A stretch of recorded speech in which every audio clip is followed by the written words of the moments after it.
Wagner, eu assisto teus vídeos, né, com certa regularidade, são ótimos, parabéns, fantásticos, esclarecedores. E um deles, você falou sobre os médios após o trabalho deles, né, no centro espírita e tal, eles incorporavam durante o sono, quer dizer, continua o trabalho. Você podia assim, dar maiores detalhes desse trabalho dos médiuns fora do corpo durante o sono? Sim, vamos lá. Guga, um grupo, pode ser o que for, um grupo espírita, um bandista, ufológico, espiritualista, trabalho sério, que ajuda a humanidade, vibra uma luz. Quando as pessoas vão para casa no dia da reunião, seja lá onde for, durante o sono, os protetores espirituais daquele trabalho ajudam essas pessoas durante o sono a sair do corpo e o trabalho continua do lado de lá. Isso acontecia muito comigo, de ser levado, por exemplo, aqui no Rio, na Fraternidade André Luiz, no bairro da Penha, que eu trabalhava nas sessões de desobsessão. Durante o sono, eu acordava fora do corpo no duplo energético do centro, e ali estavam várias entidades que tinham passado pelo fenômeno mediúnico, estavam ali para a segunda parte do trabalho. Então, eu, às vezes, acoplava na mediunidade com um espírito desses carentes para receber ajuda. Horas depois, durante o sono, eu era levado, conversava com o mesmo cara que eu tinha acoplado com ele na reunião mediúnica. Então, esse trabalho ele é feito em dois turnos, aqui e do outro lado. E é a minha opinião que a maior parte é do outro lado.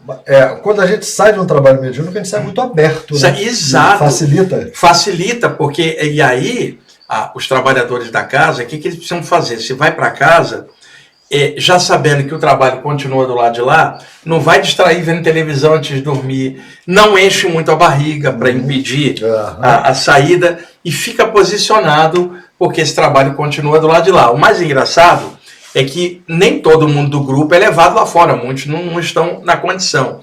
Você encontra, e aí no dia seguinte você fala, te vi fora do corpo, eu falo, não era um sonho, não sonhei com você. E às vezes era esse encontro. E também existe a possibilidade, um grupo muito dedicado, uma noite antes da reunião, os mentores levam a pessoa para fora e calibram os chakras da pessoa para o trabalho do dia seguinte. Então são duas noites, Andréia, uma antes e uma depois, são cruciais para o trabalho.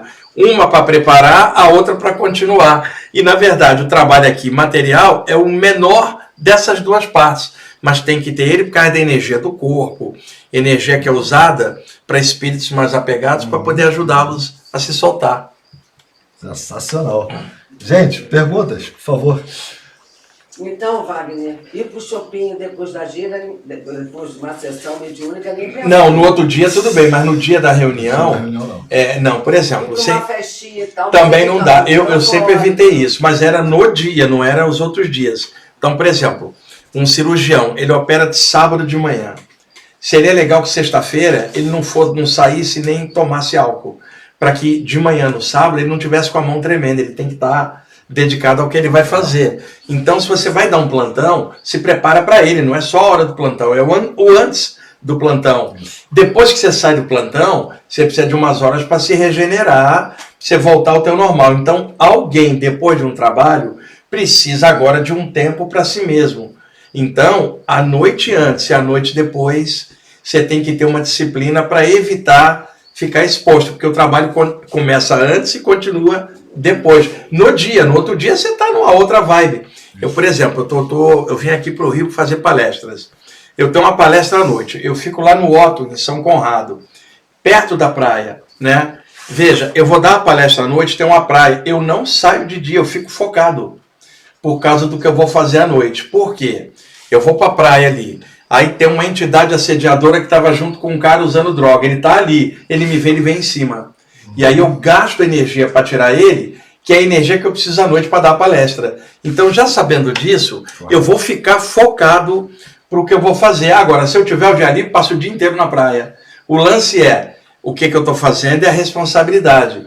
Muitos médiums têm responsabilidade. Agora, tem outros que não têm noção, né? Então, quem trabalha sério vai se preparar. Um jogador de futebol, ele se concentra um dia antes para a partida no dia seguinte.